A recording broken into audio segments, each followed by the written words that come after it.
건강하세요. 많이 많이 건강하셔야 돼요. 오래오래 사셔야 돼요.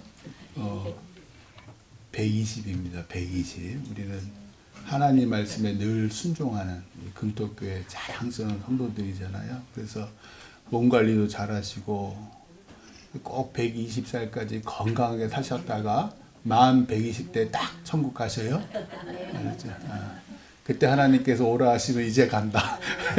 이제 갑니다. 요즘 뜻하지 않았는데도 우리가 마태복음을 새벽 예배 때 쭉 읽고 있잖아요. 요즘에 이제 예루살렘에 입성하시고 많은 이스라엘 백성들에게 또 특별히 사랑하는 제자들에게 예수님께서 유언처럼 지금 말씀을 쭉 하셔요. 마가복음이 좀 담담하게 예수님의 마지막을 그렸다면 마태복음이나 뭐 요한복음, 누가복음은 아주 상세하게 말씀을 증거하는데 오늘 마태복음의 이 말씀은 당신께서 이제 곧 십자가에 피 흘려 돌아가실 것을 다 알고 계시니까 아마 이 말씀을 듣는 제자들과 이스라엘 백성들은 여전히 몰랐을 거예요. 예복이 도대체 뭘까 몰랐을 거예요. 그런데도 불구하고 우리 예수님께서 마지막 유언처럼 얘들아 내가 곧 하루 이틀 후면 죽을 텐데 이 말씀을 꼭 기억해라 하고 유언처럼 남기신 말씀이에요. 오늘 말씀에 보시면 임금이신 하나님 아버지께서 종들을 보내어 아들 예수님을 위한 혼인잔치에 사람들을 오라고 전하라 라고 말이 이제 시작이 돼요. 이 종들이라는 것은 잘 아시다시피 구약성경 뒷부분에 있는 선지자들이에요. 뭐 이사야, 예레미야, 요즘 이제 이번 주에 요엘 선지자, 뭐 여러 선지자들이 임금이신 하나님 아버지의 부름을 받아서 그 아들 하나님의 아들 예수 그리스도가 메시아 그리스도로 이 땅에 오실 걸 이스라엘 백성들에게 전합니다. 그런데 이미 초청된 사람들, 선민이라고 그러죠. 하나님이 선택된 백성, 선민 이스라엘 사람들이 초청을 거절해요. 그래서 임금님께서 이게 내가 좀 준비가 부족했다고 생각한 걸까? 그래가지고 비싼 소와 살찐 짐승까지 잡아서 내가 오찬, 그러니까 저녁 음식을 준비했으니까 혼인잔치에 오라고 재차 청합니다. 그런데 돌아보지도 않고 종들이 와서 막 그런 얘기를 하는데도 돌아보지도 않고 한 사람은 자기 밭으로 가서 밭일 해야 되니까 지금 벌써 이제 곧 3월이잖아요. 확실히 뿌려야지. 밭일 바쁘잖아요. 또 한 사람은 자기 사업해야 한다고 가버립니다. 그리고 나머지 사람들은 임금님이 보내신 그 종들을 잡아서 모욕하고 죽여요. 뭐 이해합니다. 자기 일이 있으니까요. 저희 아들도 큰일 났습니다.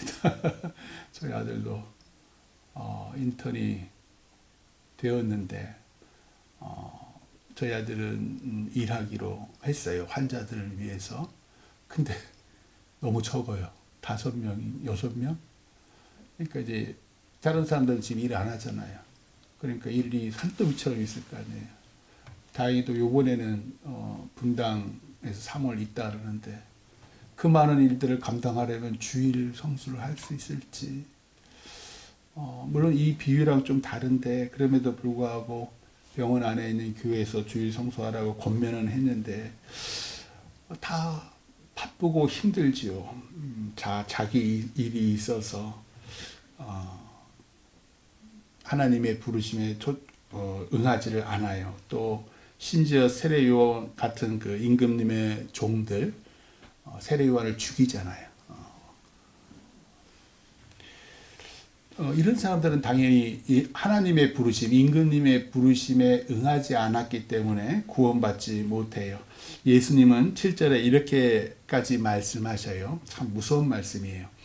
임금이 노하여 군대를 보내어 그 살인한 자들을 진멸하고 그 동네를 불사른다. 혼인잔치, 천국잔치에 초대를 거절한 사람, 오라고 한 사람들, 회개하라 천국이 가까이 왔느니라 울부짖던 그 세례요한을 죽인 사람들 다 진멸하고 그 동네를 불사른다 라고 무섭게 말씀하세요. 자, 그리고 이제 임금님이 종들에게 이렇게 말해요. 청한 사람들은 혼인잔치에 합당하지 않으니 내 거리 길에 가서 사람을 만나는 대로 혼인잔치에 청하여 오라 라고 명하십니다. 그러자 종들이 길에 나가서 참 이 말씀이 은혜가 돼요. 악한 자나 선한 자나 만나는 대로 모두 데려오니 혼인잔치에 손님들이 가득합니다. 저는 이 하나님이 그 아들을 위한 혼인잔치 집이 교회라고 생각을 해요. 교회는요, 누누이 말씀드리지만 악한 자나 선한 자나 다 옵니다. 아니요, 선한 자 없습니다. 다 악한 자들만 옵니다. 하나님이 부르시니까요, 그게 너무 좋아서 신나게 옵니다. 선한 사람도 안 옵니다. 악한 사람들만 옵니다. 그곳이 바로 교회입니다. 혼인잔치집인 교회에 온 손님들을 보고 임금님께서 친히 오셨는데 거기 예복을 입지 않은 사람이 있는 거예요. 그러니까 즉 이 말씀은 이 혼인잔치집에는 하나님께서 주신 예복을 반드시 입어야 한다라는 말씀이기도 해요. 교회에 온 사람들은 악한 자나 선한 자나 하나님께서 주신 예복을 입어야 해요. 이 예복, 오늘 말씀에서는 손님들이 입어야 하는 예복이라고도 하고, 오늘 말씀에 잘 보시면 신부가 등장하지 않아요. 우리는 다른 말씀을 통해서 잘 알고 있어요. 신랑 되신 예수님과 우리는 뭐예요? 신부라고. 아마 신부가 입는 그 예복을 의미한 거일 수도 있어요. 오늘 말씀에서. 오늘 말씀 특별히 손님이라고 얘기했지만 아마 신부가 입어야 할 예복 또는 초청받은 손님들이 입어야 할 예복을 입어야 합니다. 임금님이 그 입지 않은 사람에게 물어요. 친구여, 어찌하여 예복을 입지 않고 여기 들어왔느냐? 참 좋으신 하나님은 예복을 입지 않고 혼인잔치에 온 사람에게 친구라고 부르셔요. 왜 입지 않았지? 그러면 뭐라고 대답합니까? 얼른 임금님이 나를 딱 주시하잖아요. 그러면 다른 걸 자기는 알잖아요. 그러면 아이고 잘못했습니다. 그리고 다시 예복으로 갈아입겠습니다. 라고 말해야지 정상이잖아요. 근데 오늘 말씀에 보면 아무 대답도 안 합니다. 아무 말도 못 합니다. 어떤 이유인지 모르겠지만 이 친구는 예복을 입지 않았어요. 아마도 자기가 준비한, 자기가 입고 온 그 옷이 더 멋지다고, 하나님께서 주신, 임금님께서 주신 옷보다 더 멋지다고 생각했을 수도 있고요. 임금님이 주신 옷은 너무 불편해. 난 편한 게 좋아. 오늘도 편하게 예배에 오신 분도 있고, 예쁘게 입고 오신 분도 있고, 사람마다 다 다르잖아요. 이분도 아마 그랬을 수 있지 않았을까. 이유가 어떻든 간에 그는 혼주이신 임금님의 권위에 불순종합니다. 그러자 임금님이 사환들에게 그의 손발을 묶어 바깥 어두운 데 내 던지라. 거기서 슬피 울며 이를 갈게 되리라. 이것도 또한 무섭죠. 도대체 이 예복이 뭐기에 혼인잔치에 초청된 사람들이 모두 입는 걸까? 그런데 한 사람은 입지 않았다고 하니 혼인잔치에 초청이 되어도 예복을 거부하는 사람이 있다는 말이에요. 안타깝게도 예복을 입지 않은 사람은 손발이 묶여서 바깥 어두운 데 내던져져 슬피 울며 이를 간답니다. 많은 목사님들이 이 예복을 믿음에 합당한 삶이라고 말씀을 해요. 그리 살지 않으면 바깥에 내던져진다. 그러면 하나님의 그 천국잔치에 들어가서 즐길 사람이 과연 몇 명이나 될까? 대다수 그리스도인들이, 교회에 오는 분들이 믿음에 합당한 삶을 살지 못합니다. 오늘도 우리가 회개기도 했잖아요. 지난 한 주간 믿음에 합당한 삶을 사셨습니까? 부끄럽게도 이 목사는요, 매 주일마다 올 때마다 회개거리가 넘쳐. 솔직히 말해서 회개를 많이 하고 싶은데 그럼 지루해하실까봐. 사실은 대부분의 교회들은 이 회개기도 다 없앴습니다. 다 없애고 목사님 말씀만 많이 하고 찬양하고 끝나요. 저도 처음 이 교회 부임했을 때 회개기도 없었습니다. 제가 만들어야 되겠다라고 해서 만든 거예요. 네, 저는 제가 너무 잘 알아요. 지난 한 주간에도 믿음에 합당한 삶을 저는 못 살았습니다. 주일만 되면 좀 전에도 아유, 송정희 장로님 기도해 주시는데 갑자기 성령이 임하셔가지고 저한테 찬양도 하고 막 이럴 때 눈물이 앞을 가리는 거예요. 왜? 보혈로 씻어주셨는데 그거에 합당한 삶을 못 사는 거예요. 아, 나 같은 사람은 예복을 입지 않은 사람이구나. 바깥 추운데 내 던져지겠구나. 그런데요, 감사한 건 오늘 말씀을 곰곰이 보시면은 그게 아니라는 거예요. 믿음에 합당한 삶이 예복이 아니라는 거예요. 잘 보시면 임금님이 종들에게 뭐라 그러냐면 길에서 만나는 사람 모두 혼인잔치에 초대하거라 라고 말씀하셨어요. 그래서 악한 자나 선한 자나 그 초대에 응하는 사람, 그 초대에 응해서 시간을 내는 사람들은 다 혼인잔치 집에 들어옵니다.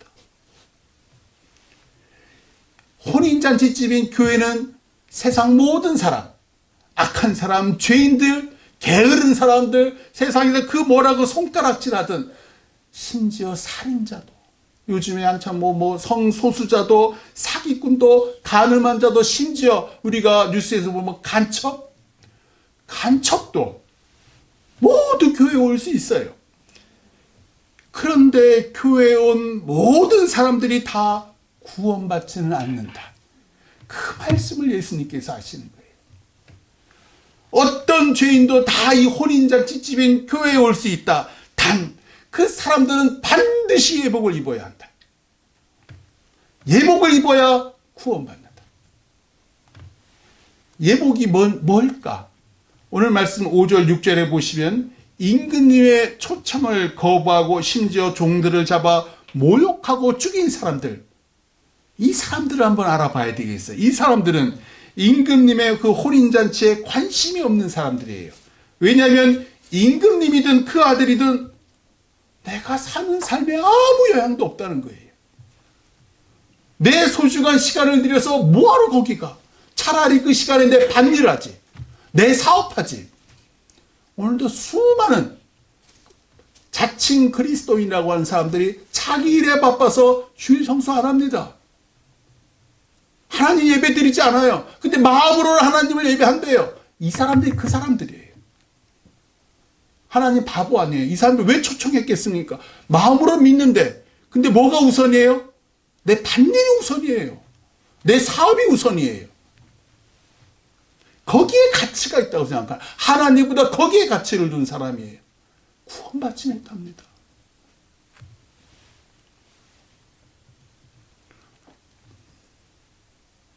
그런 사람들에게 임금이신 하나님의 종들, 선지자들이 회개해라. 또 돌아서라. 천국이 가까이 왔느니라. 세례 요한이 외쳐 불렀잖아요. 그런데 짜증을 냅니다. 나 지금 바빠. 너 저리 가. 심지어는 그 종들을 잡아 모욕하고 죽입니다. 아시다시피 이런 사람들 이스라엘 백성들이잖아요. 선지자들을 모욕하고 세례 요한 죽이고 며칠 후면, 오늘 말씀 후 하루 이틀 후면 임금님의 아들 예수님도 십자가에 매달아 죽입니다. 왜요? 자기들이 원하는 메시아 그리스도가 아니니까. 이스라엘의 해방과 온 세계를 지배하는 민족으로 자기들을 우뚝 세워주지 않는 그런 메시아 그리스도 하나님의 아들 필요 없어. 누가 주인입니까? 자기가 주인이에요. 누가 임금님이에요? 자기가 임금님이에요. 그래서 임금님이 종들을 내거리 길에 보내서 만나는 사람마다 혼인잔치에 청하여 오라. 서양 사람들, 유럽 사람, 바울이 그래서 간 거 아니에요? 1차, 2차, 3차 전도 여행을 통해서 온 유럽 사람들, 까만 사람들, 흰둥이들, 우리 중국, 아시아, 중국, 한국 사람들, 일본 사람들, 그래서 다 초대된 거예요. 악한 자나 선한 자도 거기 있어요. 혼인잔치에 초청된 사람들에게는 그 어떤 자격도 필요 없습니다. 그저 초청에 응하는 것, 그리고 시간을 내어서 혼인잔치 집에 오는 것, 교회에 오는 것. 그래서 예수님께서 뭐라 그래요? 내가 의인을 구하러 온 것이 아니라 죄인을 구하러 왔다.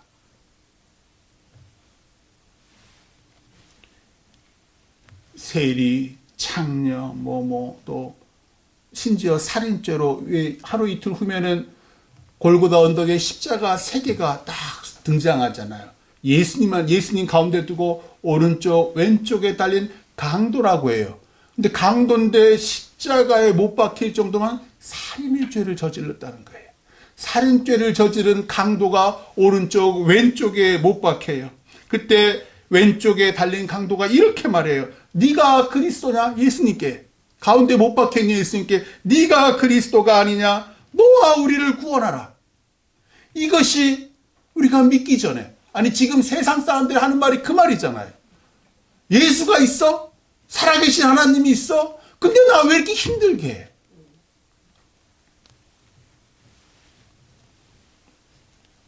천만에요. 예수님은 아무나 구원하지 않습니다. 이것이 다른 종교와 우리 기독교가 철저하게 다른 거예요. 불교는 다 대자대비한 부처님이 뭐하고, 우리는 철저합니다. 오직 하나님이 준비하신 예복을 입은 사람만이 구원받아요. 자기 밭일과 자기 사업으로 혼인잔치에 오기 힘든 사람들 구원 못 받습니다.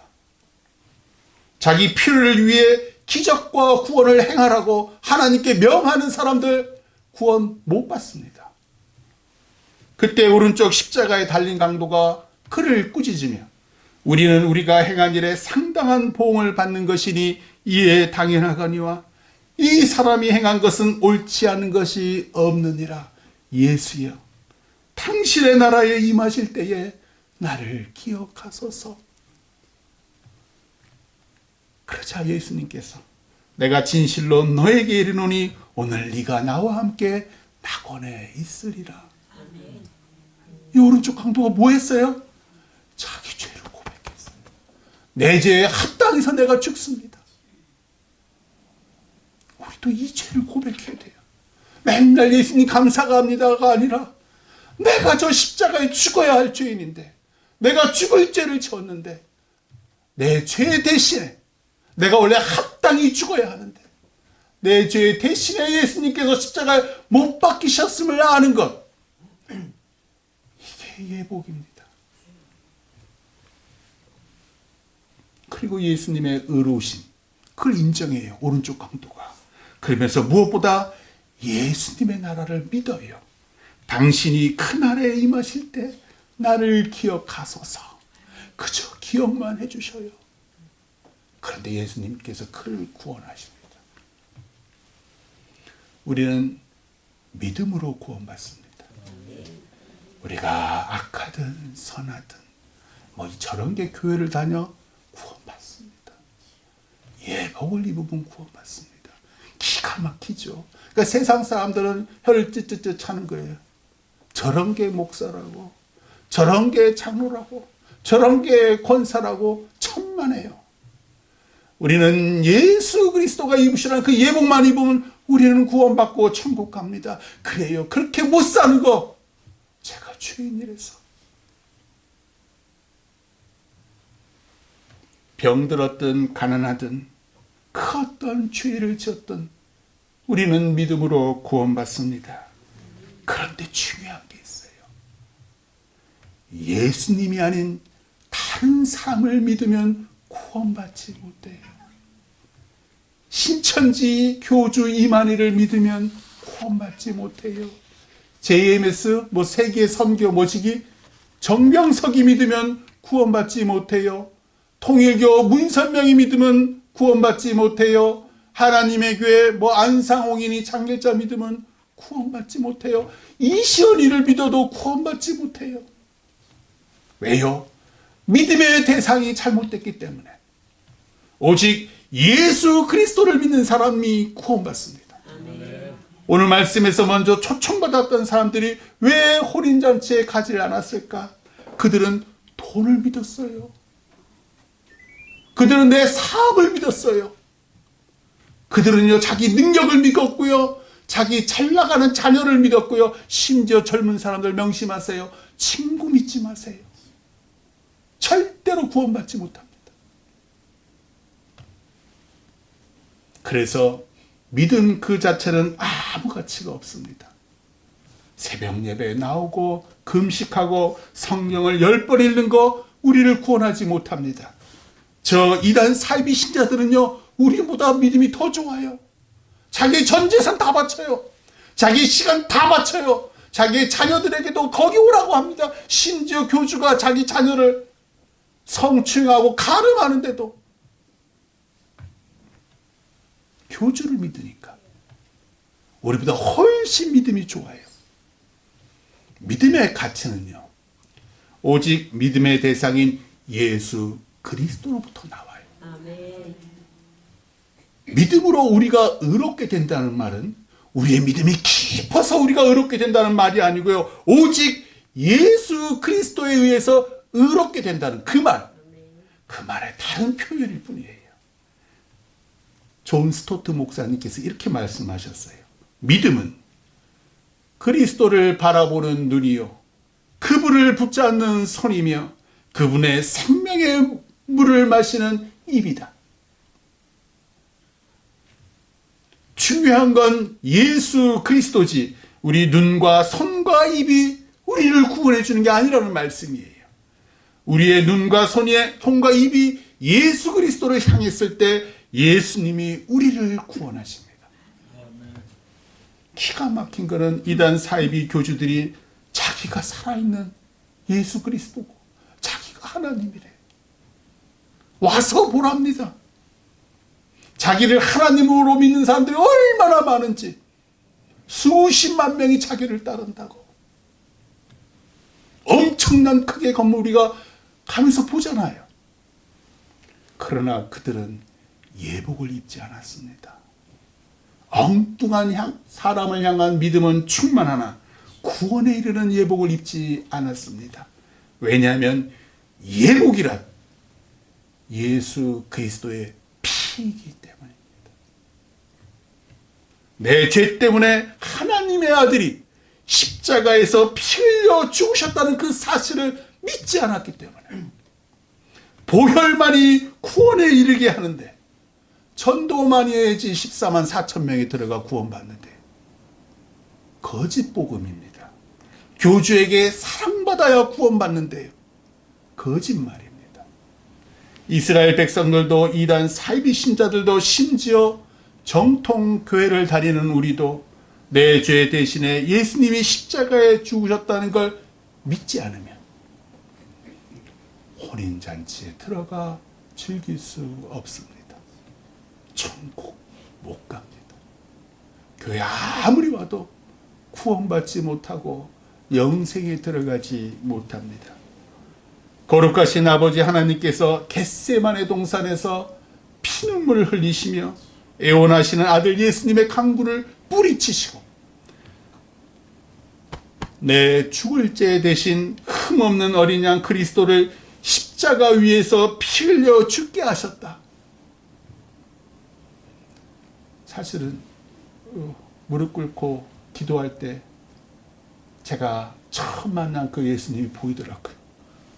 정말 오래간만에 골고다 언덕 십자가에 가시멜 유관 쓰고 피 흘리신 예수님이 시원하시던 그 장면이 다시 저한테 딱 보이더라고요.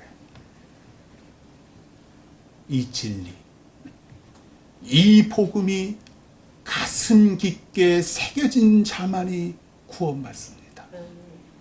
이 사실 외에 다른 무엇을 더하는 건 거짓입니다. 인간의 교만이요 죄악을 더할 뿐입니다. 오늘 말씀에서 예수님의 보혈, 혼인잔치의 예복을 입지 않은 사람은 자신의 옷이 더 좋다고 생각했기 때문이에요. 예수님의 피로 구원받은 게 믿어지지가 않는 거예요. 나의 공로로 내가 얼마나 의로운지로, 아니면 나의 헌신과 봉사라는 그 옷을 입고 혼인잔치집, 그 천국에 딱 들어온다는 거예요. 하나님 보세요. 제가 살아있는 동안 얼마나 이 직분을 가지고 얼마나 열심히 헌신했는지 아시잖아요.